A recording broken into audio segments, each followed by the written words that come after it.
Voilà, aujourd'hui nous allons essayer de commencer un itinéraire en fait de...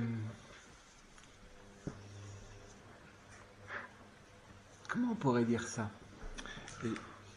C'est toujours rechercher la vérité, mais c'est la question en fait de la philosophie. Alors, on a tous une certaine opinion sur la philosophie selon ce que nous avons vécu ou subi durant nos années. Et c'est vrai que très souvent, on voit plutôt des penseurs, des coupeurs de cheveux en 10, des gens qui sont capables d'élaborer des choses conceptuelles, assez subtiles, souvent avec un langage souvent difficilement accessible. Voilà, si c'est ça la philosophie, c'est peut-être pas la peine de passer un dimanche pour faire cela. Mais c'est vrai que j'ai souvent remarqué que des étudiants en philosophie, c'est souvent des gens assez habiles pour conceptualiser, pour penser les choses, pour manier les notions souvent abstraites. Alors c'est une certaine capacité certainement intellectuelle, mais j'ai remarqué que ces personnes avaient de la peine à ne pas tout de suite se lancer dans une capacité de mettre en lien des idées, des concepts, mais qu'ils avaient une grande difficulté à aller à la réalité. Et je pense que ça a été un labeur de refondation assez considérable dont on ne se rend peut-être pas compte, qu'a fait le Père Marie-Dominique. Au fond, au milieu de ce XXe siècle, qui est un siècle où les idéologies, toutes les productions intellectuelles, les systèmes, parce que toutes les idéologies, ce sont des systèmes, et c'est très important de voir que dans l'histoire de la pensée, celui qui a eu le plus de succès et de postérité, c'est un génie qui a fait un système étonnant. Vous voyez de qui on veut parler? Du divin Platon. Le divin Platon. La philosophie de Platon, c'est quelque chose d'étonnant, mais c'est un système qui essaye de placer toute chose un peu dans un système qui arriverait à tout intégrer et où tout paraît cohérent et qui semble donner réponse à tout. C'est un peu ça le système. Il veut donner au fond une réponse à tout. Est-ce que, alors on peut se poser la question, déjà notre expérience de vie et d'existence, les choses sont-elles tellement cohérentes? Et peut-on avoir réponse à tout? Parce que si je cherche à avoir réponse à tout, il faut que je me demande, le but de cette recherche, en fait, quel est-il? Est-il vraiment la vérité? Ou bien, si je cherche à une cohérence à tout, c'est donc qu'intellectuellement, j'arrive à, en quelque sorte, dominer l'ensemble, avoir une vue d'ensemble. Et donc, finalement, maîtriser l'ensemble. Et ça, c'est un pli qui est extrêmement présent dans notre monde d'aujourd'hui. Le management, c'est manager, c'est tout gérer, pouvoir tout avoir comme on dit aujourd'hui, en connexion. Est-ce que c'est vraiment ça la réalité de notre monde dans lequel on est et de ce qu'on est? Est-ce que l'être humain est gérable comme ça? Il est à gérer, l'être humain? Mais je pense qu'il faut être assez lucide sur le fait que spontanément, nous voulons une explication à tout. Et généralement aux choses les plus paradoxales. Alors évidemment, le problème du mal, de la souffrance, la mort, qui est quand même un curieux point d'orgue pour notre existence humaine. Hein, la mort. Pour un vivant qui est un vivant qui n'aurait pas le statut de personne, hein, comme nous l'avons. Vous voyez, les mouches, par exemple, les mousses, hein, c'est proche, mouche. Quelle périsse, vous voyez, ce n'est pas... Oui, c'est pas choquant du tout. Mais si nous avons approché de près une vraie personne, c'est quand même mystérieux que tout s'avance vers une décrépitude, j'allais quand même dire la vieillesse, enfin physique, hein, une décrépitude physique, et finalement la mort. Et comment ça se fait que, vous voyez, quand vous êtes devant le cadavre, c'est quand même quelque chose que... On essaie de nous expliquer que c'est tout à fait normal, que c'est naturel, puisque nous fonctionnons biologiquement, j'allais dire, et donc la biologie connaît cette destinée, hein, qui est la mort. Et pour l'homme, nous percevons que c'est quelque chose qui choque, en fait, qui n'est pas en harmonie avec, si vraiment quelqu'un est devenu une personne, avec la qualité de ce vivant-là. Comment ça se fait que ce soit finalement la matière qui l'emporte sur l'esprit? Le jour où on aura un peu précisé ce que c'est que l'esprit et tout, mais c'est quand même quelque chose de... Vous voyez, alors il y a des courants philosophiques qui ont essayé de mettre en lumière on pourrait presque dire ce scandale qui touche de près la condition humaine. Ça s'appelle l'existentialisme. Hein, l'existentialisme. Alors ça va jusque dans des extrémités terribles. Hein, vous voyez, chez Sartre, par exemple, je suis vraiment fait pour le néant. Vous voyez, se dire la place du néant. C'est la négativité qui finit par censé tout éclairer. Mais vous voyez, c'est quelque chose qui... Alors, on voit bien, ça répond à quelque chose de réel, un scandale, une souffrance, une incompréhension, qu'a essayé complètement de gommer, au fond, Platon. Il a trouvé une explication extraordinaire. Vous n'avez rien compris. Moi, je vais vous expliquer ce qui vous choque et tout ça. Hein. Vous êtes choqué de mourir, mais pourquoi vous mourrez? Alors lui, il ne dit pas que c'est naturel. Il dit, mais c'est que l'âme spirituelle s'est certainement exaltée dans le passé, on pourrait dire dans des existences précédentes, et qu'elle est en camp de redressement sur la terre, vous voyez. Et la condition humaine et la terre, c'est un lieu thérapeutique pour l'orgueil. Donc c'est là que l'orgueil va être maté, si j'ose dire, parce que normalement, quand je suis au fond de mon lit, que je ne peux plus me lever, c'est difficile d'être orgueilleux. Mais on voit que quand même, si on regarde, il y a des gens chez lesquels ils arrivent encore à être orgueilleux, vous voyez, sur leur lit de mort, presque. Mais normalement, c'est quand même une cure assez radicale. Vous voyez, si je pense que je suis un être divin, que je pense que je connais tout, je suis le plus puissant ou tout puissant, la maladie, la vieillesse, la mort, c'est difficile pour l'orgueil quand même. Hein. Enfin, il en prend un bon coup. En tout cas, il me fait souffrir. Donc, l'explication de Platon, c'est une explication, en fait, mais en disant, en fond, que la condition humaine, c'est une condition transitoire qui n'a pas de signification en elle-même, puisqu'on est homme simplement parce qu'on est puni. Et qu'on est en train de purger une peine d'exaltation spirituelle.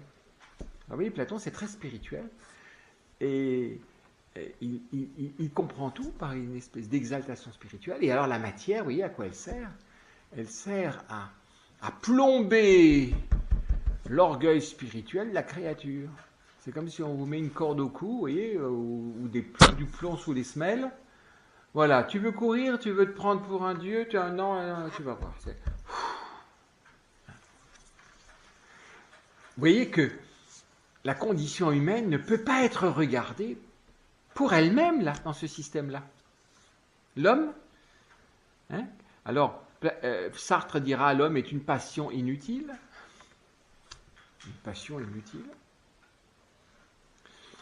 Platon dira l'homme est un puni en voie de purification. Soit il consent à la purification, soit il va recevoir une peine encore pire que d'être un être humain. Alors il va devenir, je ne sais pas, s'il fonce dedans comme un rhinocéros par exemple, hein, dans une existence ultérieure, ou bien il a écrasé tout le monde durant sa vie, il va devenir une mouche qui va se faire écraser, ou qui risque toujours de se faire écraser.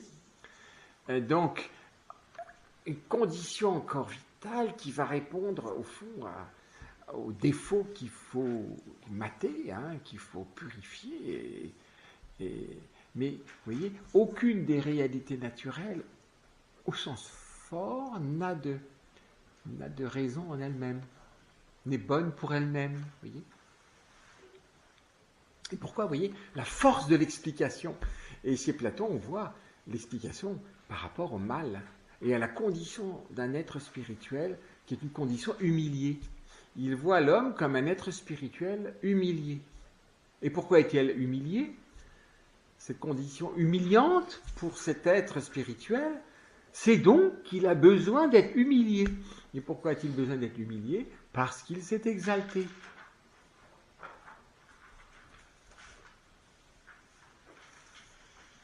Ça a l'air très cohérent, hein? Au fond, c'est comme ça qu'on pense. Si l'on est un peu spirituel, c'est comme ça qu'on pense, spontanément. C'est pour ça que Heidegger, un autre philosophe du XXe siècle, a dit « Toute la philosophie occidentale n'est qu'une glose, c'est-à-dire un commentaire de la philosophie de Platon. » Avec des accents divers, mais... Alors, si nous voulons en fait éveiller notre intelligence, c'est pas qu'on n'a pas encore été intelligent, ni qu'on n'a pas encore vécu de l'intelligence, c'est pas ça que je veux dire. Mais lui permettre de devenir pleinement ce qu'elle est, c'est-à-dire une vraie capacité vivante à la vérité. Parce qu'on nous développe l'intelligence dans notre éducation et puis dans l'enseignement, mais quel est ce développement qu'on reçoit ou qu'on a reçu?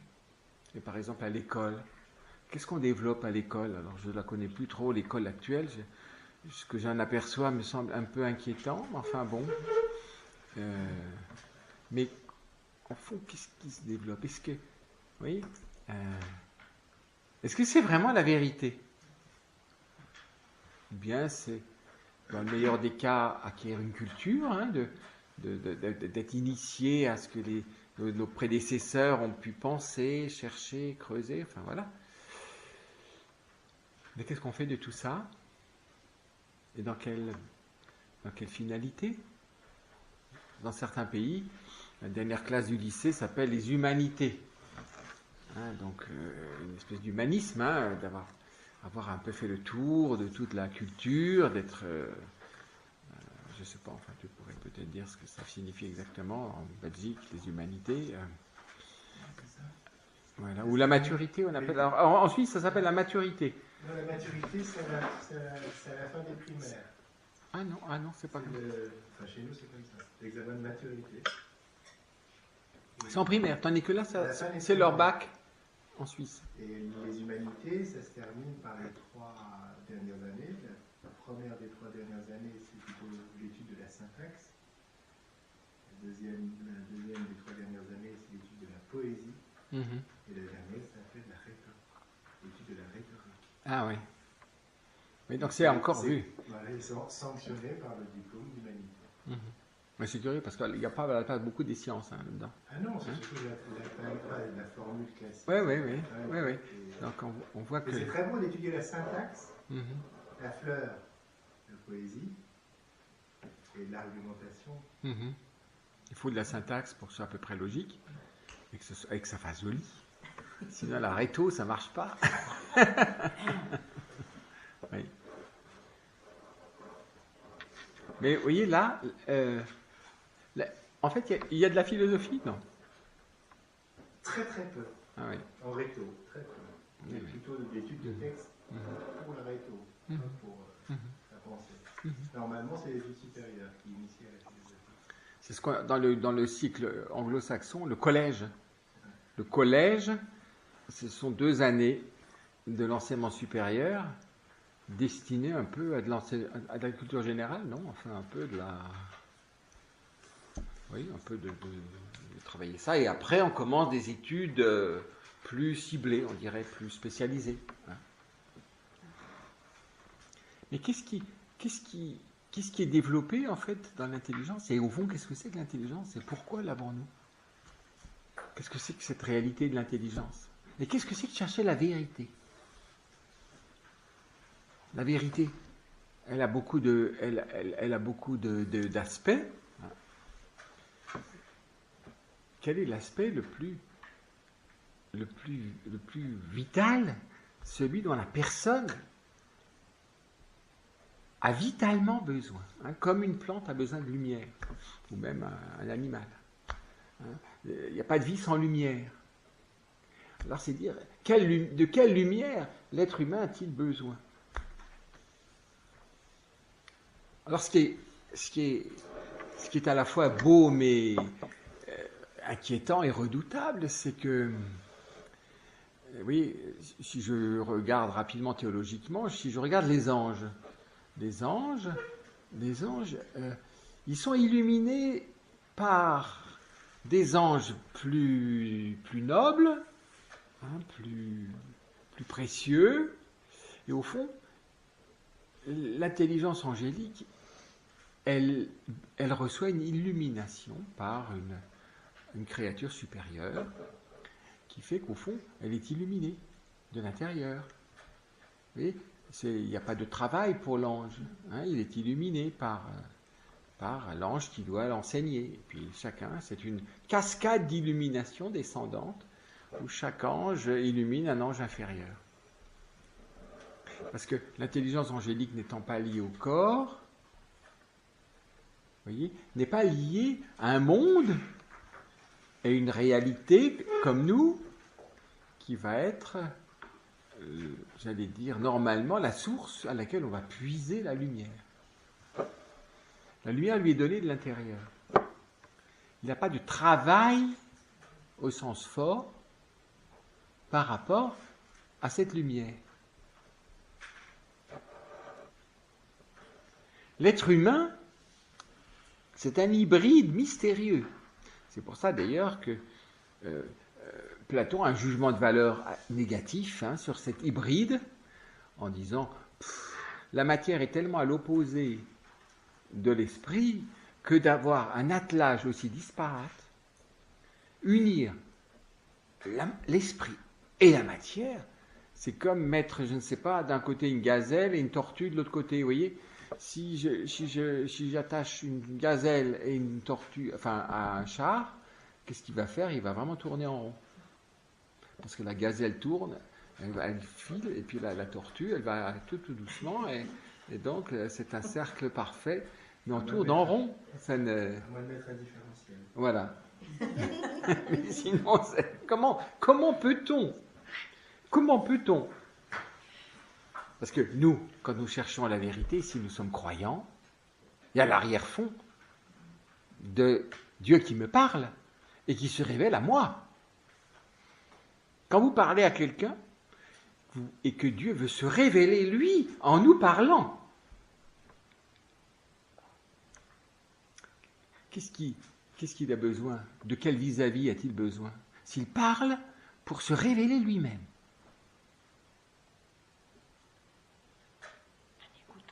un écoutant. Mais est-ce qu'il suffit d'écouter? C'est déjà bien s'il écoute. Mais par exemple, si Oli, par exemple, si vous lui parlez, c'est leur chienne. Elle écoute, elle est voilà, mais est-ce qu'elle écoute? Oui et non. Est-ce qu'elle entend? Finalement, non. Vous lui parlez par analogie, gentiment, tout ça. Mais par exemple, vous pourriez peut-être lui parler le problème, par exemple, de l'homme, vous voyez, elle va tout le temps vous regarder, vous lui montrez quelque chose, elle va regarder le bout de votre doigt, mais il ne va rien se passer. Pourquoi? Parce qu'il n'y a pas d'intelligence. Quand quelqu'un parle, et pour parler, pour dire quelque chose, et quand Dieu parle, il ne bavarde pas du tout. Il n'y a pas une parole de bavardage. Pas une. On trouve qu'il y a beaucoup de pages, on trouve que c'est des choses qui sont inutiles ou qui ne nous intéressent pas, ça c'est notre chose. Mais il n'y a pas une parole de trop, et il n'y a aucun bavardage.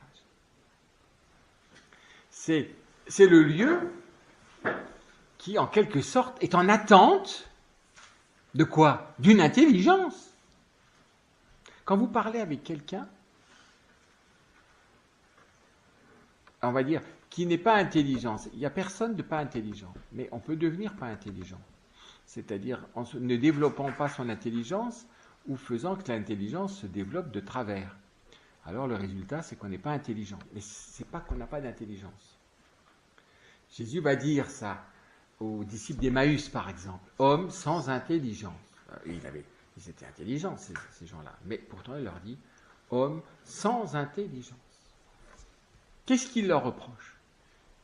Ils ont comme écouté la parole de Dieu, mais ils n'ont rien compris. Et il recommence en parlant par la loi et les prophètes, voilà, tout ce qui le concernait, etc.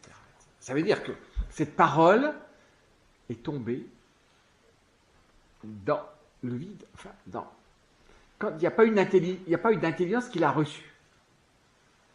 Ou si elle l'a reçue, elle l'a interprétée de façon complètement erronée. Au point que, quand l'objet premier de cette parole est pourtant présent, eh bien l'homme est aveugle. Et alors c'est amusant, c'est incroyable. Vous vous rendez compte, il y en a un des deux qui est capable de dire à Jésus, tu es bien le seul à ne pas être au courant de ce qui s'est passé à Jérusalem durant le vendredi saint, le samedi saint, le dimanche de Pâques. Tu es vraiment le seul à être pas au courant. En fait, t'as pas lu le journal, enfin, t'étais où? Enfin, qu'est-ce qui s'est passé, quoi? Alors, il dit ça à Jésus, mais c'est dire, regardez, l'homme obtus, il n'a rien vu, rien saisi, rien compris. C'est comme ça que disait homme sans intelligence. Qu'est-ce que ça veut dire? C'est pas que, vous savez, c'est pas comme des paroles assassines qu'on peut recevoir durant notre scolarité. Tu es bête, tu n'es pas intelligent, ça peut vous bousiller toute la vie, ça. C'est pas ça que dit Jésus. C'est pas comme ça qu'il le dit. Mais il leur dit, vous n'avez rien reçu de la lumière. Or, pour l'intelligence, c'est terrible, parce que l'intelligence, elle est faite pour la lumière. La vérité, est une analogie de la lumière. Enfin, la lumière est une analogie de la vérité. Donc, ils lui disent, tu es bien le seul à n'être pas au courant de ce qui s'est passé à Jérusalem. Donc là, on ne peut pas être plus à côté de la plaque.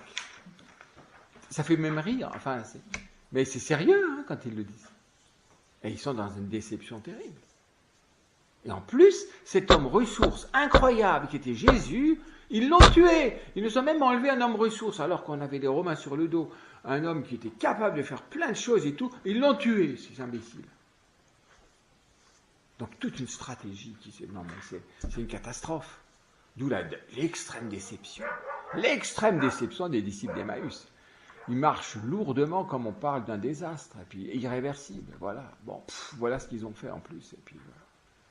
Puis alors on trouve quelqu'un d'agréable, on va lui en parler, parce que quand on est porté par un malheur, on en raconte à tout le monde, donc on infeste tout le monde entier par la négativité qui nous a touchés. Hein? La médisance. Il a dit, ils sont médisants dans le sens où ils disent le mal. Voilà ce qui s'est passé. Mais aussi leur déception, leur peine, leur tout. Et Jésus est un vrai réceptacle. Il arrive là et il commence d'abord par les laisser parler. Tout ce qu'ils disent est erroné. Sauf une chose, c'est qu'ils ont détruit un homme ressource. C'est vrai que Jésus est un homme ressource extraordinaire. Un boulanger de première, un guérisseur. Enfin, c'est extraordinaire. Ils l'ont tué. Donc en fait, il y a un parti pris pour Jésus, quoi. Quand même, c'était un homme intéressant, quoi. On avait besoin de lui.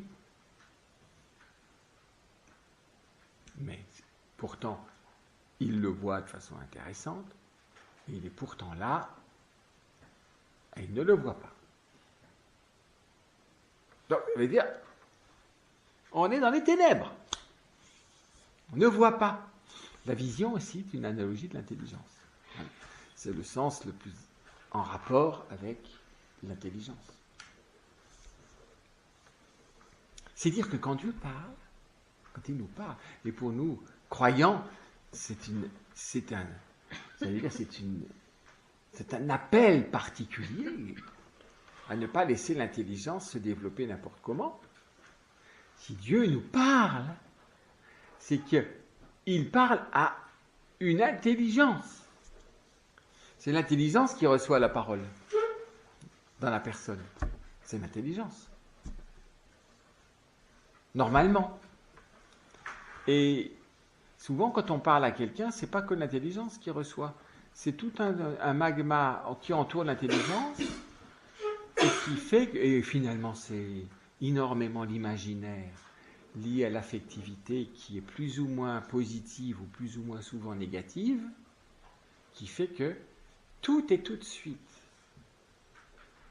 pris par un contexte qui va tout de suite, on pourrait dire, c'est comme si il y a une lumière blanche et puis arrive un faisceau violet qui arrive là-dessus, ou je ne sais pas quoi, qui va totalement modifier l'ambiance, si j'ose dire.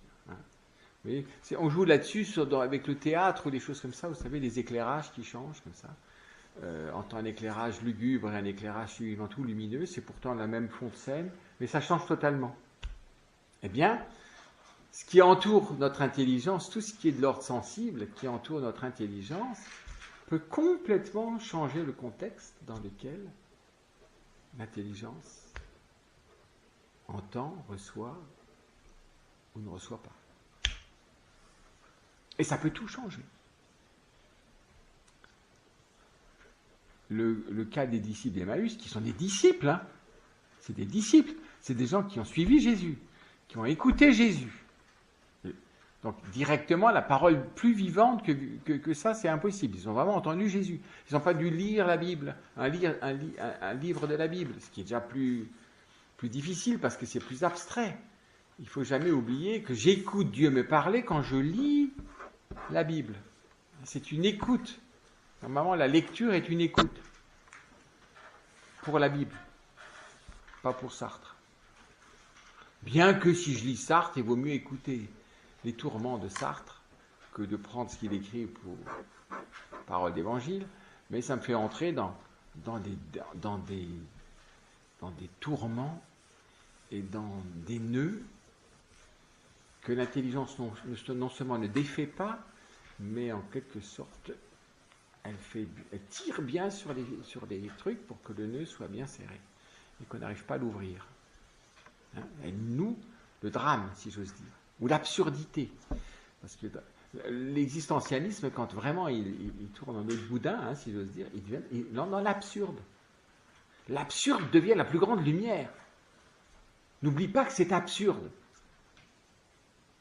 Essayez de vivre avec l'absurde comme horizon. Comment ça se fait que partant de la même réalité, un homme arrive à l'absurde? Platon, il règne sur un énorme système. Il a un disciple génial aussi, mais qui n'a pas la même, et ça c'est ça qui est assez étonnant. C'est pour ça que c'est souvent important de chercher la vérité à plusieurs, parce que on est différents les uns des autres, et on a des formes d'intelligence diverses, et donc on a un rapport à la réalité ou à notre existence différent.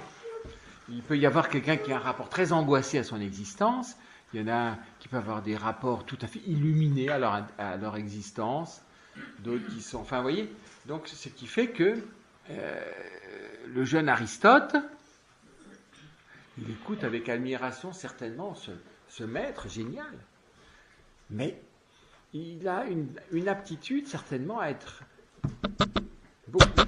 beaucoup plus sur terre, si j'ose dire, beaucoup plus proche de la réalité, beaucoup plus, j'allais dire, dans l'instant. Et il commence à interroger son maître. Il peut dire, mais ça ne tient pas la route, ça, ce que tu dis là. Mais comment tu peux dire ça? Et notamment par rapport à l'intelligence. Platon va dire qu'au fond, qu'est-ce que regarde l'intelligence? Des formes idéales.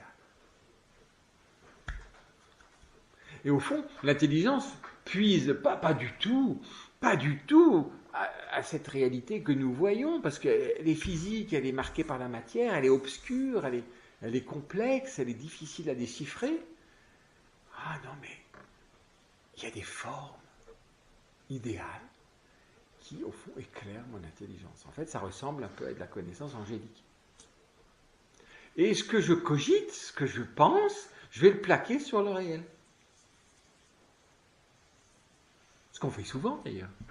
On plaque ce qu'on croit comprendre ou ce qu'on pense sur une situation, sur des personnes, sur des choses comme ça.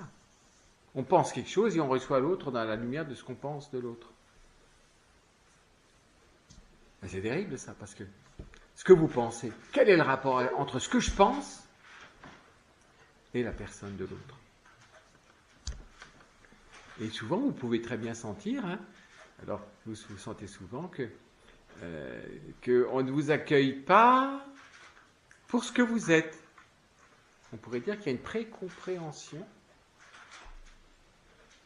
Avant que vous ayez ouvert la bouche, déjà, je sais déjà un peu qui il est. C'est une illusion, hein. Mais nous aimons les illusions. Et Platon, il lit tout, il plaque ses idées, ses lumières sur la réalité et sur l'homme. Et ça n'a... Platon a commencé à dire, ça va pas ça. Aristote. Pourquoi tu dis ça? Et notamment, presque quelque chose qui était en contradiction, parce que, en fait, ces hommes qui cherchaient la vérité, en fait, ils cherchaient la vérité. Et donc, si on cherche la vérité, et si on discute ensemble, ils discutaient, ils se promenaient, et enfin voilà, c'était quelque chose. Ces philosophes qui cherchaient la vérité, même s'ils se sont trompés, mais si l'on cherche, c'est donc qu'il peut y avoir un progrès. Au moins dans la connaissance, dans le toucher que je peux avoir de la réalité, il y a un progrès. Mais alors s'il y a un progrès, pourquoi il y a un progrès? Si je suis illuminé par des formes idéales, par des idées, il n'y aurait pas de progrès. Le progrès, peut-être, ce serait dans l'application des choses. J'arrive mieux à appliquer les idées à quelque chose qui ne ressemble pas beaucoup aux idées, mais enfin on arrive à les...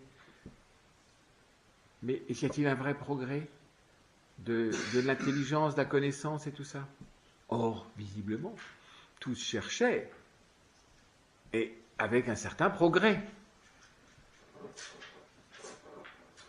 S'il y a un progrès, c'est donc que l'intelligence, elle n'est pas branchée directement sur la lumière, mais qu'elle est peut-être appelée à puiser, j'allais dire la matière première, d'où va pouvoir jaillir la lumière, peut-être de la réalité quotidienne, physique, dans laquelle on se trouve. Je pense que c'était une des grandes objections d'Aristote, mais si on progresse alors ton truc, ton idée, ton système, ça marche pas. Toi aussi, tu es obligé de progresser. Où sont tes idées? Où sont tes idées innées? Où sont tes formes idéales? Vous voyez, l'homme en soi, la vache en soi, la souris en soi, pas en soi, SOIE, hein, bon. Le pain en soi, Où c'est? T'as vu, tiens?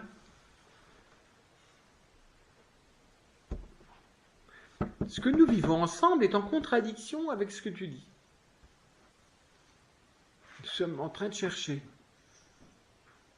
Donc, l'expérience sensible, elle joue peut-être un rôle plus grand que ce que tu dis. Et si l'homme était obligé de puiser à l'expérience qu'il a des réalités sensibles?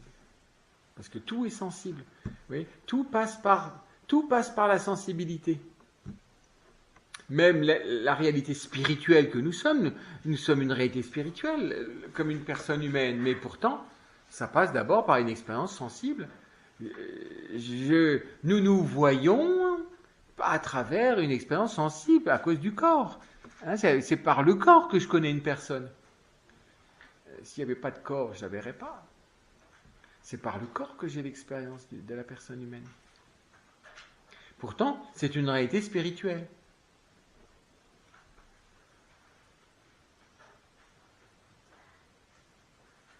Donc, il va dire, mais qu'est-ce que tu fais des sens? Pourquoi on a des sens? Quel est le rapport de l'intelligence aux sensations? Et alors, il a réussi à ébranler son maître, ce qui montre que c'est un vrai maître. Un maître qui ne se laisse rien dire par un disciple brillant, c'est pas seulement brillant, non, très intelligent. Un disciple très intelligent. Ça, je crois que le Père Philippe aimait bien dire ça, c'est la plus grande... C'est un vrai maître, c'est la plus belle expérience qu'il puisse faire que d'avoir la grâce de recevoir un disciple intelligent. Les petits maîtres, ils n'aiment pas les disciples intelligents parce qu'ils ont peur d'être dépassés par le disciple. Donc il faut toujours qu'ils paraissent plus intelligents que le disciple. Donc il faut trouver des gens un peu médiocres. Enfin, il faut les laisser dans la médiocrité. Alors dans la science, aujourd'hui, dans la science moderne, alors comment on fait ça? Il faut avoir toujours de l'avance sur les découvertes. Donc je me souvenais, il y avait des petits patrons comme ça en médecine. C'était eux qui recevaient les revues médicales. Hein. Autrefois, c'était pas si... Hein. Il y avait 1 ou 2 abonnements. Et puis alors, ils les gardaient sous le coude jusqu'à ce que, au moins 2-3 mois, pour avoir vraiment de l'avance dans les informations. Hein, vous avez connu ça sans doute. Hein. Et puis pour pouvoir un peu briller. Et puis après, quand arrivent de nouvelles choses, soi-disant nouvelles, bon, eh ben on met les vieux numéros en circuit. Donc les pauvres disciples, ils reçoivent des informations vraiment déjà bien obsolètes. Enfin, bien connues déjà. Ça c'est petit. Hein? C'est toujours vouloir... Oui, c'est pas l'amour de la vérité qui l'emporte, c'est d'avoir toujours la première place en fait. C'est d'être toujours devant. Le vrai maître, il ne cherche pas toujours à être devant. Le jour où il voit qu'il y a un disciple qui est extrêmement intelligent, qui à un moment donné, il le dépasse. S'il n'y avait pas les structures de péché qui font qu'on est jaloux, que ceci, normalement on se réjouirait. Et il semblerait que Platon ait une certaine grandeur d'âme, parce qu'on voit dans l'œuvre de Platon qu'il a été influencé par cet élève. Et notamment dans un de ses dialogues, le Parménide, c'est là qu'il essaye de redonner une certaine place à la sensation, à la connaissance sensible. Sans arriver vraiment, parce que vous savez, hein, quand vous avez construit un système, hein, si vous voulez, c'est comme notre chauffage, hein, s'il faut reprendre un bout, il faut presque tout reprendre, parce que tout est... Donc, en tout cas, on voit une belle chose, c'est que Platon s'est laissé interroger sur la place du monde sensible, en fait, par rapport à l'intelligence. Peut-être que ça joue quand même. Et notamment, puisque, normalement, l'homme progresse. Et qu'on voit bien qu'on a cette expérience, on est capable de progrès. Et que non seulement on est capable de progrès, mais si je regarde quand même un peu objectivement mon passé, quand je vois d'où je viens, vous savez, des tas du nourrisson qui vient de naître, et vous maintenant, il y a eu un peu de progrès, un peu. Hein, c'est même pas faut pas une grande théorie, enfin vous voyez, quand même, je vais tout acquérir. Acquérir le langage, acquérir plein de choses comme ça. Hein. Qu'est-ce que c'est que ce devenir? Comment c'est possible que ce devenir? Ce progrès? Ou finalement, une stagnation? Et si tout venait d'en haut ou de l'intérieur, vous savez, il suffit juste de se souvenir. Pour Platon, j'ai oublié les choses d'autrefois. Quand j'étais une âme séparée, contemplative, purement spirituelle, et que je vivais comme un ange en fait. Hein. C'est comme un ange. C'est un ange. Alors, quand j'ai passé par le tribunal du jugement particulier, j'ai eu, oh là là, j'ai écopé une peine terrible. Ah, ça y est, je suis devenu un homme. Oh, aïe, aïe, aïe. Et on me fait tout oublier. Par le lien au corps, j'ai tout oublié. Eh bien, tu vas te souvenir maintenant, tu vas voir. Tu vas apprendre l'humilité. Tu vas te souvenir. Chaque fois que tu apprends, c'est que tu te souviens de quelque chose. J'apprends pas vraiment. Je me souviens. Est-ce que j'apprends ou je me souviens? Dans votre expérience, dans le progrès, vous voyez, intellectuel ou de la connaissance ou de l'intelligence, est-ce que vous avez l'impression de vous souvenir des choses oubliées ou bien d'acquérir quelque chose, de conquérir quelque chose, vous voyez, un vrai progrès? Où est-ce que vous vous souvenez? Quand vous vous souvenez, oui, vous revenez d'une commotion monstre, il y a des gens comme ça qui arrivent, ils ont tout oublié. Alors petit à petit, les souvenirs reviennent. Pas tout, mais une partie. Est-ce que c'est une expérience de progresser? Oui, je progresse dans la récupération et la rééducation. Mais est-ce que c'est vraiment ça qui se passe chez l'homme quand quand il fait de la recherche, quand il étudie, est-ce qu'il fait que se souvenir? Ou bien il acquiert quelque chose dans un vrai progrès et à une source? Il découvre, il s'émerveille de quelque chose de nouveau.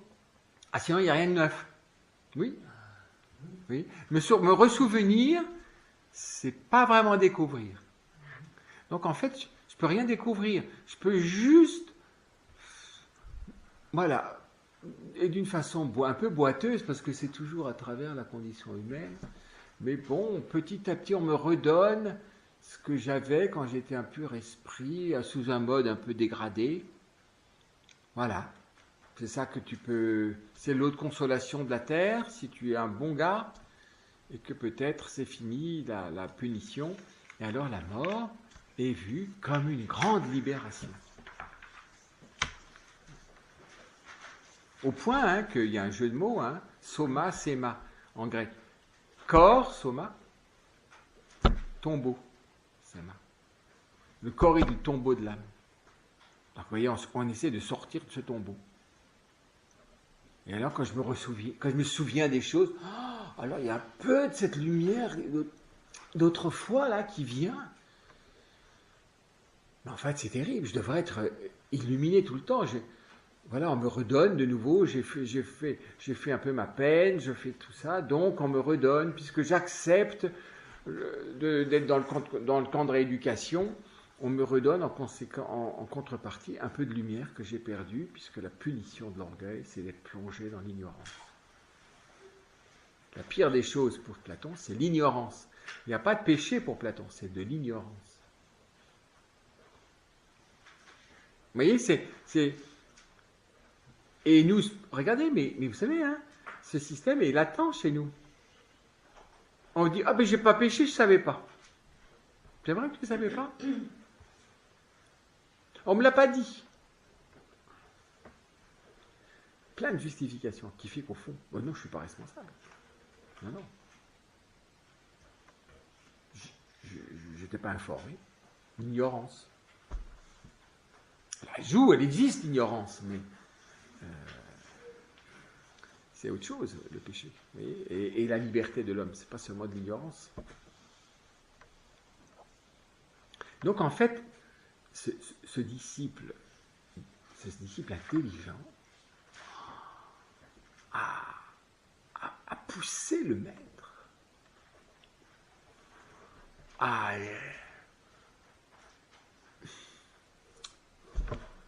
lâcher en partie ce qu'il avait cru comprendre, mais qui n'avait rien à voir, finalement, avec la condition de l'homme, avec ce qu'est l'homme, ni même ce qu'est le monde, ni même ce qu'est vraiment le monde. Vous voyez, par exemple, si je me sers, par exemple, d'un maître comme Platon pour devenir intelligent pour Dieu, puisque si je veux écouter, finalement, je veux être intelligent, puisque Dieu me parle. C'est la grande raison de devenir intelligent. Briller aux yeux des autres, c'est pas une bonne raison de devenir intelligent. Hein. Or, généralement, c'est ce qu'on fait. On veut devenir intelligent pour dominer les autres, pour briller aux yeux des autres. Ah, quelle intelligence! Oh, voilà. On entend des fois des gens. Quelle intelligence! Bon. Mais non, c'est pas pour ça que je veux être intelligent. C'est pas pour ma gloire. Oui, ça c'est un fourvoiement de l'intelligence. Se servir de l'intelligence pour dominer, pour être le premier, pour être le plus brillant, pour être... Vous voyez, c'est aussi l'équivoque des études et des carrières. Enfin, vous voyez, on se sert de l'intelligence, pourquoi? Pour briller, pour dominer. Vous voyez, souvent l'homme développe une intelligence, mais à côté de son vrai mystère. Vous voyez ce que je veux dire? Pour des raisons qui ne sont pas les vraies et bonnes raisons. Si je veux devenir intelligent pour qu'on m'admire, c'est pervers. C'est pervers. Mais bon, vous voyez, si vous avez été traumatisé en classe parce qu'on vous a dit que tu es bête, eh ben, j'essaie de me rattraper, je vais prendre ma revanche, je vais devenir habile, voilà, et puis en fait, on va finalement m'admirer. La clé de la vérité là-dedans est absolument absente. Hein? C'est pour ça qu'elle est très souvent absente de la problématique de l'intelligence. La quête de la vérité, la question de la vérité. Et alors, vous voyez, Jésus face à Pilate. Hein? Alors, on ne sait pas du tout comment, on n'a pas l'intonation de tout ça. Mais vous voyez, cette discussion entre Jésus et Pilate, donc plutôt Pilate et Jésus, parce que c'est Pilate qui interroge. Alors quand Pilate finalement dit, mais qu'est-ce que la vérité? Qu'est-ce que la vérité? Moi j'ai un peu tendance à entendre une espèce presque de défaitisme par rapport à la vérité. Qu'est-ce que la vérité? Tout le monde ment autour de lui. Ils se servent de lui pour condamner. Le pauvre Pilate, il ne sait pas où il est. Enfin, sa femme lui a dit, écoute, méfie-toi de là, ça sent mauvais. Hein. Bon, après, qu'est-ce qu'il aurait pu faire? Comment il aurait pu... Je ne sais pas, mais... Alors, qu'est-ce que la vérité? Moi, un scepticisme un peu. Hein. Qu'est-ce que la vérité? Est-ce qu'elle existe? Est-ce qu'on peut l'atteindre? De tout est un peu ce que vous racontent les uns les autres, et là-dedans, il faut essayer de faire une espèce de discernement, mais y a-t-il vraiment la vérité là-dedans? Et la vérité au sens fort, qui peut l'atteindre? Qui? Peut-on d'ailleurs l'atteindre? Alors, vous voyez, là, c'est une position, j'allais dire, existentielle et intellectuelle, très, très importante à regarder. Parce que si l'homme peut-il vraiment atteindre la vérité ou pas? Aujourd'hui, on vous dira même qu'il n'y a pas de vérité. Et que l'homme, donc, Il fait sa vérité, mais faire sa vérité, c'est pas atteindre la vérité. La vérité, c'est une chose qu'il faut réinterpréter, qui doit servir pour, comment on pourrait dire, pour la vie en commun et pour l'individu que je suis. Hein. Je fais ma vérité, et puis au fond, les lois décident de la vérité. Il faut bien se mettre d'accord ensemble. Alors pour le moment, c'est ça. Dans 5 ans, on changera encore. Vous voyez, par exemple, pour les lois de la bioéthique, c'est typique. Hein. Tous les 3 ans, ou je ne sais pas combien, on recommence. Donc, on ne cherche pas la vérité. On dit, oh, les gens sont comme ils sont, il faut laisser la science un peu progresser, il faut un peu maîtriser les choses. Donc, on va progresser lentement, mais petit à petit, on va bien faire tout ce qui est possible. Donc, c'est les possibles qui deviennent la mesure de l'homme et pas la vérité. C'est les possibles. Tout ce qu'on pourrait faire. Aujourd'hui, on ne peut pas encore tout à fait le mettre en œuvre parce qu'on n'a pas les moyens, mais dans 5 ans. Donc, vous voyez, il n'y a plus de vérité. Alors, on dit il n'y a pas de vérité parce qu'on pense qu'il n'y a pas de vérité, parce qu'on pense qu'on ne peut pas l'atteindre, ou parce que ça nous arrange qu'il n'y ait pas de vérité. S'il n'y a pas de vérité, comme on dit, chacun fait sa vérité, le tout c'est de se mettre d'accord, qu'il n'y ait pas de conflit mutuel, de voisinage. Donc, on pense qu'avec ma vérité, je vais pouvoir vivre ce que j'ai envie de vivre. Je suis libre. Et vous voyez que la position sous-jacente, ça voudrait dire que s'il y a une vérité, si vraiment il y avait une vérité, donc il vaut mieux affirmer qu'on peut pas, qu'il n'y a pas de vérité, ou si on a une, on ne peut pas l'atteindre. Vérité est vécue comme une entrave à la liberté. S'il y a une vérité, alors je ne peux plus faire ce que je veux. Donc, je ne serai pas libre. Et donc, je ne peux pas être heureux. Là, vous voyez, là, si je dis ça, j'entre en conflit ouvert avec la parole de Dieu. Qu'est-ce que dit Jésus? Qu'est-ce que dit Dieu dans Saint Jean? La vérité vous rendra libre. Oh, d'un côté, je vais dire, ben non, s'il y a une vérité, je ne vais plus être libre. Donc, disons vite qu'il n'y a plus de vérité. Et puis, faisons-la tout de suite.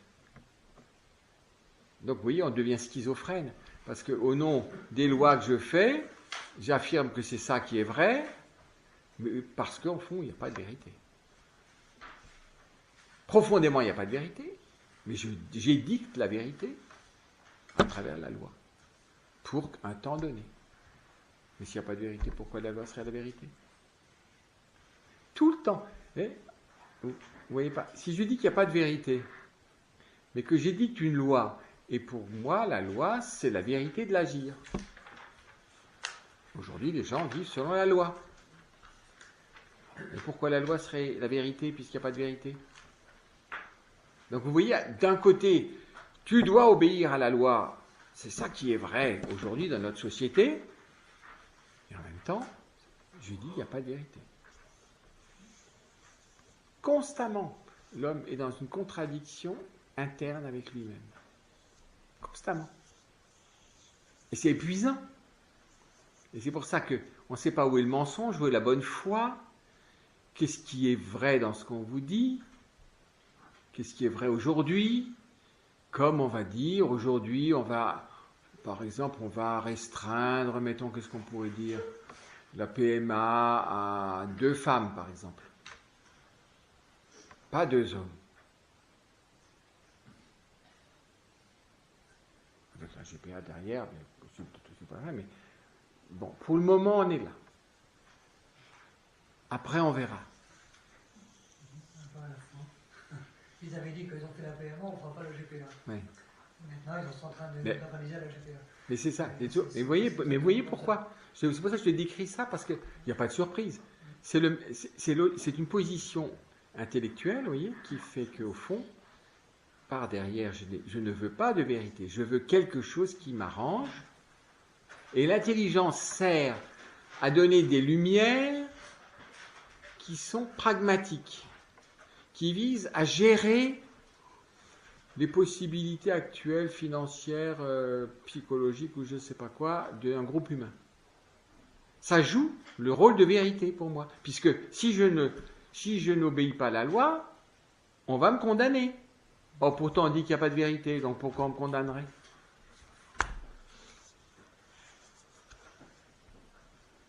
Alors, quand Pilate pose « Qu'est-ce que la vérité ?» Alors, peut-être que le jour où il l'a dit devant Jésus, c'était « Qu'est-ce que la vérité ?» Il faut dire que les grands prêtres et les notables, ils tournent la tête, le pauvre, il ne sait plus où il en est. Et ils le menacent, ils le font et tout, et tout. Et puis il est devant un homme, je ne sais pas, un homme maltraité. Quand il voit l'homme qu'on lui présente, pour normalement le juger, qui est censé être pour un homme, parce que le charisme des Romains, c'est quand même la justice. Dieu leur a donné quand même d'avoir un sens du juste. C'est quand même quelque chose. Et donc du droit. Cet homme-là, à la fin, qu'est-ce que la vérité? Mais je pense que c'est Jésus qui l'a. L'expérience à la fois unique qu'il a eue de cet homme, injustement, il a bien vu, c'était tout injuste, et que cet homme était, je ne sais pas comment il était en présence de Jésus, et je ne peux pas penser que Jésus n'a pas offert quelque chose à Pilate, en étant présent à lui, malgré le fait qu'on l'a mis en présence de Pilate. Mais quand on met Jésus en présence, il est vraiment présent à Pilate. Donc il agit sur lui. Alors dans ce qu'est-ce que la vérité, il y a comme une espèce de désespérance momentanée. Et peut-être que ça s'est transformé en qu'est-ce que la vérité? Comme étant, et là on le sent, comme étant le seul lieu de libération intérieure de la personne. Qu'est-ce que la vérité? S'il y a une vérité, alors, si on est dans la vérité, si on comprend que si on est vrai, on est libre. Vous comprenez? La vérité nous rendra libres. Au-delà de tout ce filet humain que décrit d'une certaine manière Platon.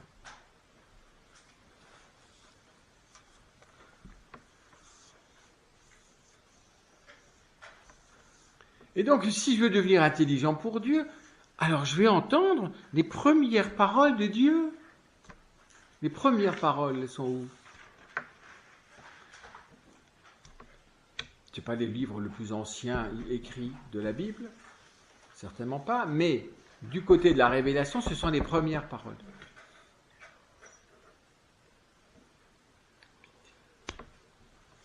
Les paroles du premier et du deuxième chapitre de la Genèse qui parlent de l'homme.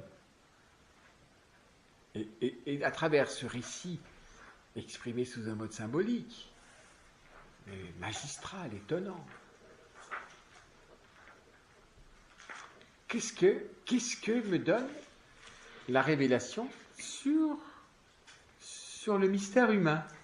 Est-ce que je peux dire que c'est une passion inutile, que c'est un être en redressement, en rééducation, en prison, en punition, et qu'il est surtout amené à disparaître? Parce que quand on sort de prison, il n'y a plus d'hommes. Quand je meurs, il n'y a plus d'hommes. Fini. Fini le corps. Fini. Alors, vous voyez, il y a deux choses incroyables. Même si l'Église n'a jamais canonisé une philosophie, mais il y a des philosophies plus ou moins compatibles, vous voyez, qui donc se rapprochent plus ou moins de la vérité à travers la quête humaine, qui est plus ou moins de bonne volonté. Il y a des philosophes qui font carrière, et donc ils publient des bouquins pour se faire connaître. Ceux-là, ils sont un peu louches de vérité. C'est pas sûr qu'ils cherchent la vérité. Hein. Bon, c'est vrai. Mais il y en a peut-être qui vraiment sont honnêtes, qui cherchent la vérité. Alors, quand l'homme existe, et puis dans le 6e jour, et puis pour que l'homme est là, tout de suite, les animaux, les machins, tout ça, mais qui dit quand même l'homme, qu'est-ce que dit Dieu? Il vit que cela était très bon. Oh. Ça c'est une chose incroyable. Parce que vous voyez, même dans les religions naturelles, et, bon, on pense surtout à l'hindouisme, mais donc dont est un peu issue la pensée de Platon d'ailleurs, c'est on pourrait dire une laïcisation d'une pensée hindouiste. On ne va pas dire que l'homme est très bon, puisqu'il faut sortir de la roue de la réincarnation. C'est terrible, c'est la réincarnation. Mais quand est-ce que quand est-ce que ça va s'arrêter? Quand est-ce que je vais pouvoir être à peu près, on va dire, je vais passer de nouveau au scanner ou à je sais pas quoi, on va dire, tu te réincarnes, ah ça y est, il faut encore repartir. Une nouvelle vie, encore une vie, et encore une vie. Et c'est pour ça que l'Occident avait trouvé la réincarnation pour se donner le droit de jouer pendant l'existence sans conséquence. Mais quand vous regardez au lieu même où la réincarnation est vraiment constitutive de la religion, c'est infernal la réincarnation. Comment échapper à la roue de la réincarnation? C'est pour ça qu'il faut avoir une vie humaine effrayante, l'accepter, se faire absolument pas aider, et alors là peut-être que je vais pouvoir échapper à la réincarnation. C'est pour ça que quand vous voyez des misérables dans les caniveaux et tout ça, il ne faut surtout pas les aider, parce que si vous les aidez, vous entravez l'ultime moment peut-être qui va faire que je ne vais plus me réincarner. Alors oui, le système il est bon parce que vous n'êtes pas obligé de vous occuper de ceux qui vont mal.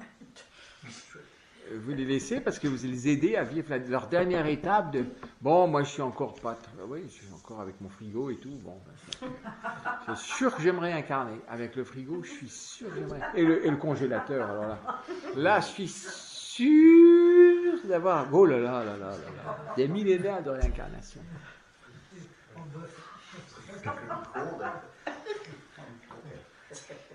Alors, vous voyez. Et puis après, l'autre extrême de la foi, parce que ça, il vit que c'était très bon, et en plus, il se repose après avoir fait l'homme. Donc, c'est vraiment quand vous reposez, enfin, normalement, c'est l'analogie de l'artiste qui est présente dans ce récit, hein, qui s'exprime sous un mode symbolique. Si vous vous reposez, enfin, je sais pas, c'est que vous arrêtez de faire des retouches, et que là, non, mais là, c'est vraiment bien. J'ai exprimé ce que je voulais exprimer. Là, je touche ce que je voulais faire. Là, je suis heureux. Là existe enfin ce que je voulais. Hein, c'est ça. Donc, l'homme et la femme sont vraiment un sommet. Ah oui. Hein. Et puis, Jésus va en rajouter. Alors, dans ce système chrétien, philosophiquement, je vais regarder le christianisme comme un système, comme ça, je vais dire, là, qu'est-ce qu'il y a là-bas? Alors là, ils ont un Dieu qui se fait homme pour les sauver. Alors là, ça pourrait encore aller avec Platon. Il faut les sauver. Il se fait homme. Bon. Mais alors, là où ça ne va pas du tout, c'est le problème de l'ascension. L'ascension, mais c'est pas possible. Alors, l'humanité, Dieu va rester homme pour toujours. On va garder cette humanité même dans la gloire de Dieu pour l'éternité. Oh, l'ascension, c'est un mystère incroyable. On le regarde un peu de façon un peu anecdotique. Bon, il s'en va, et puis voilà, il s'en va, il va revenir. Mais c'est incroyable l'ascension. Et puis pour nous,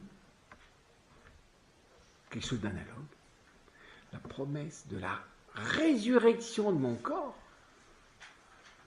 pour retrouver mon corps sous une forme nouvelle, mais c'est quand même mon corps, pour l'éternité.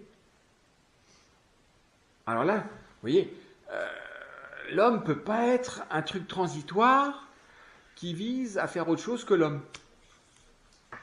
Donc l'homme est une réalité, aussi fracassée qu'il soit, qui foncièrement est bonne.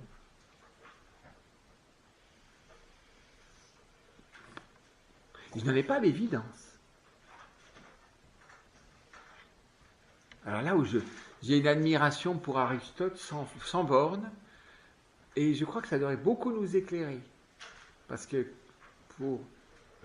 c'est qui de nous échappe au désir, presque à l'exigence, si je cherche quelque chose, d'essayer d'atteindre au moins une cohérence et de comprendre quelque chose.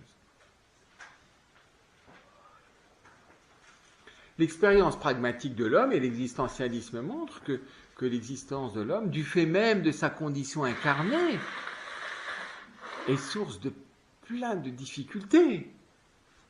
Regardez, à cause du corps, mais enlever le corps, il n'y a plus besoin d'économie de rien. À cause du corps, ça mobilise l'activité, les trucs, les besoins, les trucs sur le monde entier, c'est incroyable. Rien que pour manger, rien que pour avoir un peu chaud.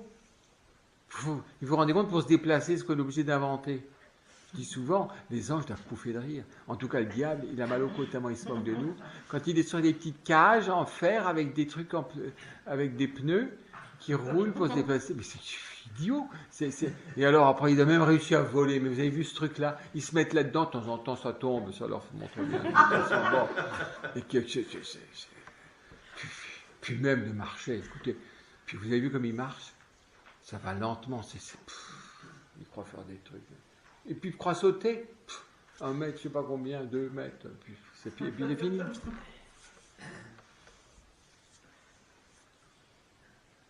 Et tous les ans, avant Pâques, il y a une enquête, vous savez, un sondage pour savoir si chez les pratiquants.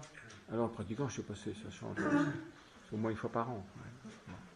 Les pratiquants, est-ce que vous croyez en la résurrection de la chair?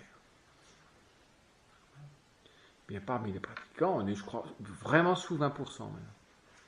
Ça veut dire que la résurrection du corps n'est pas une bonne nouvelle.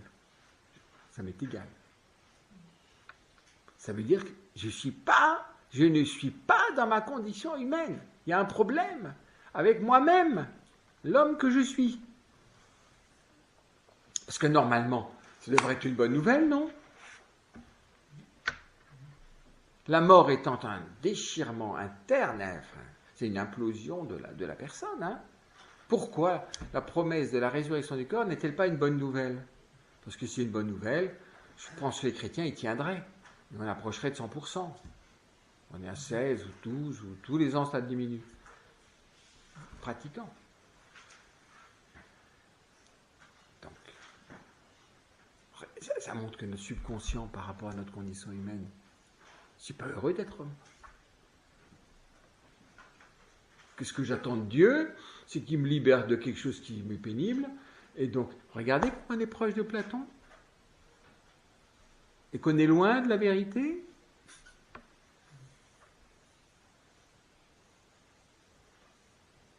Et moi, est-ce que je vis mon corps dans la lumière de la certitude que ce corps m'accompagnera pour l'éternité? Pas sous cette forme et avec peut-être ses déficiences et tout ce qu'il y a, mais quand même. Mais si c'était beaucoup plus présent en nous, en fait, on serait moins léger par rapport à ce qu'on fait avec notre corps, ou comment on l'engage, ou comment on s'en occupe, comment on le considère. Oui, c'est pour ça, vous voyez, il y a plein de... chercher la vérité, ça a plein de conséquences pratiques. Dis-moi à quelle lumière tu t'éclaires, je te décrirai ta vie. À quelle lumière on s'éclaire? En fait, chercher la vérité, c'est, en quelque sorte, c'est découvrir une lumière qui va éclairer ma vie. Si vous avez une lumière, je vous ai déjà dit, une lumière froide, votre vie sera froide. Si c'est une lumière chaude, la vie sera chaude. Si c'est une lumière, vous savez, qui clignote avec tout ça, vous aurez finalement vous aurez le tournis à force de regarder dans cette lumière et vous direz, pourvu qu'elle s'éteigne. Bon, vous attendrez plus que la mort. C'est des analogies pour montrer, les idéologies, c'est de l'éclairage artificiel. La vraie vérité, c'est je ne veux pas d'éclairage artificiel, s'il vous plaît. Ça me frappe chez les jeunes frères quand je suis à Saint-Gaudard, là, encore l'autre jour. Alors je les reçois, souvent entre les cours et tout. On est dans un parloir qui est tout éclairé et tout. Tous, pratiquement, allument la lumière. Ah, mais dis, c'est curieux ça. On voit tout à fait clair, ils allument tous la lumière. Et pourquoi ? Ah, il faut voir clair. J'allume la lumière. Ça en dit long, hein, sur notre situation par rapport à la lumière.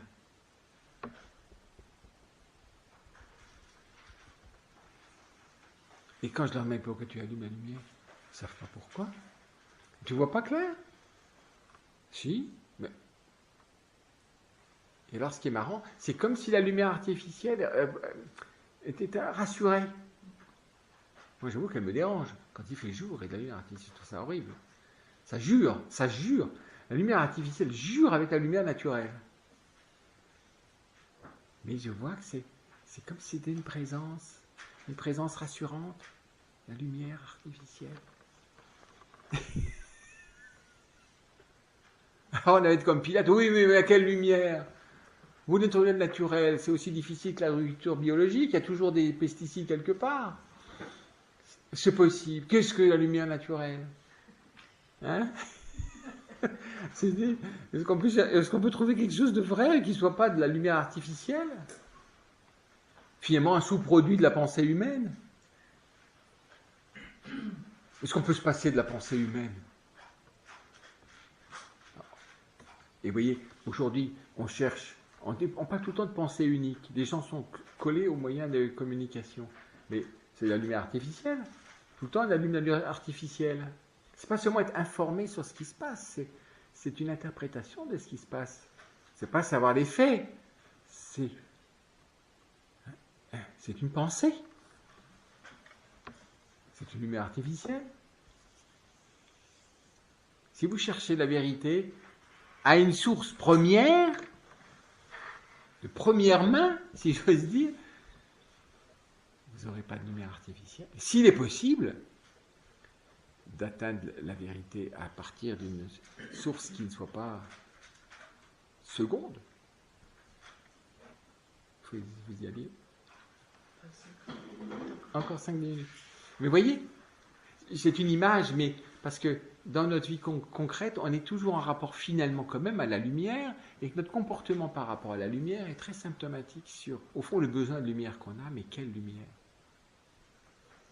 Et sur, au fond, comme une désespérance de pouvoir atteindre la lumière, on pourrait dire une lumière qui est native, vous voyez, une lumière qui n'est pas transformée, pas une lumière, c'est ça, artificielle, c'est pas une lumière recomposée. La lumière, de façon analogue au soleil qui se lève tous les jours. Si le soleil se lève à peu près tous les jours, enfin il se lève lui tous les jours, mais nous ne le voyons pas toujours, tous les jours, hein. Ici des fois, il y a quelques jours dans l'année où on a l'impression que le jour ne se lève pas. Et alors, le lendemain, quand il fait beau, c'est quelque chose. Alors là, on goûte la lumière comme jamais. On sort de 3 jours de ténèbres. C'est quelque chose. Cette joie d'être à la lumière, et vous voyez, la vraie lumière, est-ce que c'est possible pour l'esprit humain ? est-ce que il peut arriver à la lumière, à la vraie lumière, quoi. Comme nous, analogue, de façon analogue, à la joie du soleil qui se lève un matin après 8 jours de temps bouché. Et ça, c'est qu'une petite chose par rapport à ce que ça devait être au plan spirituel. Vous voyez ce que je veux dire? Alors vous me direz, oh, on a la foi. Oui, mais la foi. C'est un drôle de don, la foi. Est-ce qu'elle est où, la foi? Vous l'avez vu se promener, la foi? Hein, c'est mystérieux, la foi. J'ai la foi. Mais où tu l'as? Tu la vois? Ben, regarde, ouvre la Bible, et on recommence le même problème.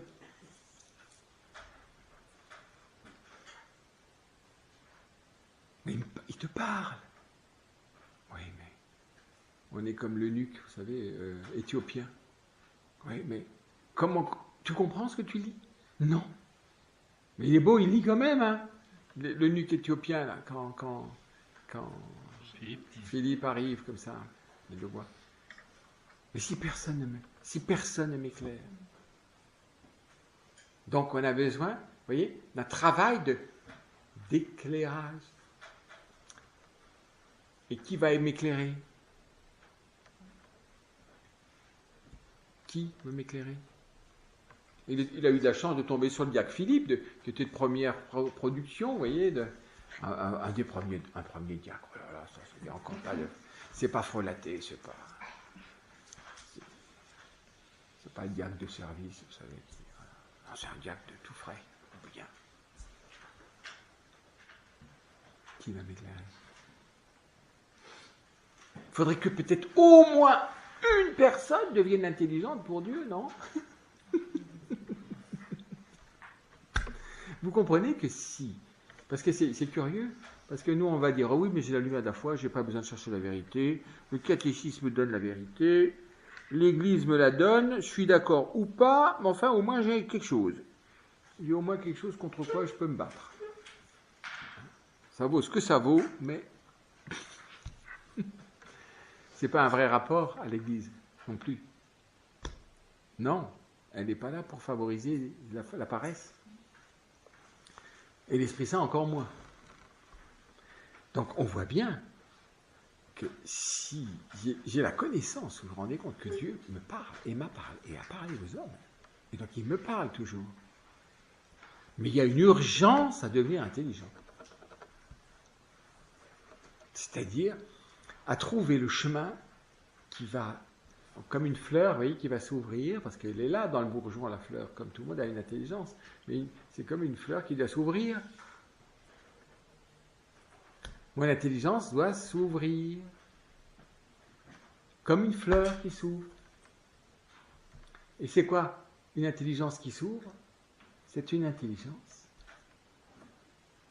qui trouve la source à laquelle elle va pouvoir butiner, et qui va pouvoir aussi butiner dans cette source. C'est-à-dire trouver où est la vérité, où je peux la trouver, où je peux la chercher, plus exactement. Et après, travailler pour la rendre capable de trouver. Parce que, vous voyez, la chercher, c'est une chose, mais comment chercher? Pas chercher, si c'est chercher dans une direction où il n'y a aucun espoir de trouver, c'est terrible. Et il y a des impasses. Les idéologies sont des impasses de l'intelligence. Parce que ça semble être un chemin, mais qui n'aboutit pas. Enfin, vous voyez, maintenant, avec les GPS, c'est plus facile, mais autrefois, quand... Je me souviens un jour, oh là là, ça fait longtemps, il y avait des blocages routiers. Alors tout était routier, et alors quand on ne connaît pas un endroit, on va commencer à prendre un chemin de terre en espérant pouvoir éviter le truc, et ça se termine. Bon, impasse. qui va me trouver un petit chemin? Y a-t-il un petit chemin qui va me conduire jusqu'à la lumière? De telle manière que mon intelligence commence à vivre par la vérité, dans la vérité, pour la vérité. C'est ça la vie de l'intelligence. C'est pas l'habileté. C'est pas, vous voyez, les paroles qui habiles, qui ne mènent à rien, qui, en fond, c'est des mensonges déguisés. Comment je vais trouver ça? Et ça, c'est la question de l'Éthiopien. Qui, si personne ne m'aide? Hein? Nous devons apprendre à travailler à la recherche de la vérité. Et donc, qualifier l'intelligence afin qu'elle puisse vraiment toucher le vrai pour atteindre la vérité. Si je n'arrive pas à toucher le vrai, si je ne trouve pas où est le vrai, et si je ne peux pas le toucher, je n'atteindrai jamais la vérité. Où est le vrai? Où est le vrai? Hein? On voit une porte, on touche, il faut toucher beaucoup pour savoir si c'est du vrai bois ou pas. Une statue, c'est quoi? C'est du vrai bois, pas du bois, de la vraie pierre? Non, c'est de la pierre recomposée, c'est quoi? Mais qu'est-ce que je fais? Je fais comme ça. Finalement, je touche toujours, finalement. Et là, enfin, on ne sait pas toujours pas quoi on décider, mais enfin, bon, on cherche. On apprend à toucher. Un expert, on ne le trompera plus. Ou très difficilement. Je pense qu'il y a toujours un pourcentage qu'on peut peut-être être trompé par la chose, s'il y a un bon faussaire, mais il se qualifie pour trouver des vraies toiles, si j'ose dire. Pas des... Même si les imitations sont des fois extraordinaires, maintenant il y a un nouveau domaine des copieurs géniaux. Donc, qui arrivent à presque refaire. Mais ce n'est pas l'original. Ça, c'est une qualification. Et de même, mon intelligence demande d'être qualifiée vers le vrai. Ce n'est pas adhérer à un système de pensée. Ce n'est pas penser comme quelqu'un d'autre. Le vrai maître, si c'est un maître qui conduit à la vérité, eh bien, il ne va pas dire tu vas penser comme moi, mais c'est comme un guide. Je ne sais pas si on va... où est-ce qu'on peut aller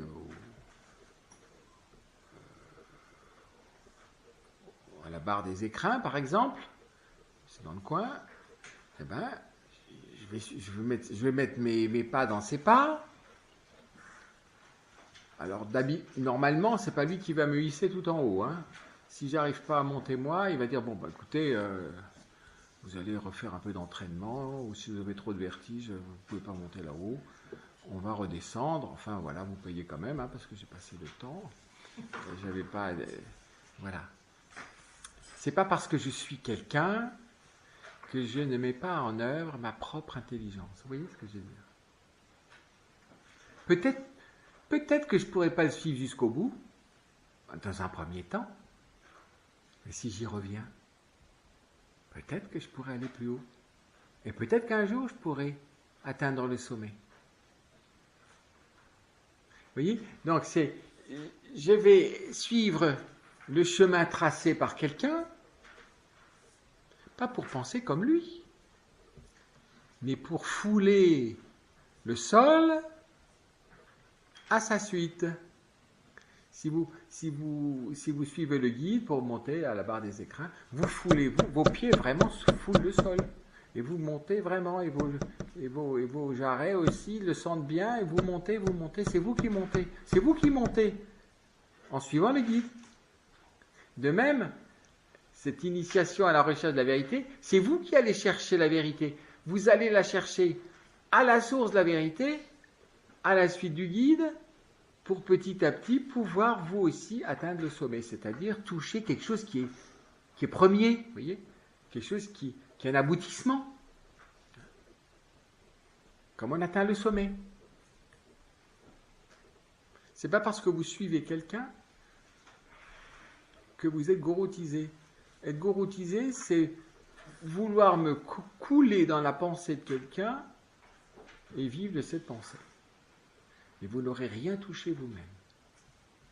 Vous deviendrez un as du système. Donc vous pourrez décortiquer cette pensée, la faire et la faire fonctionner comme vous voulez. Voilà. Mais vous n'avez rien touché vous-même. Vous êtes sous la lumière artificielle.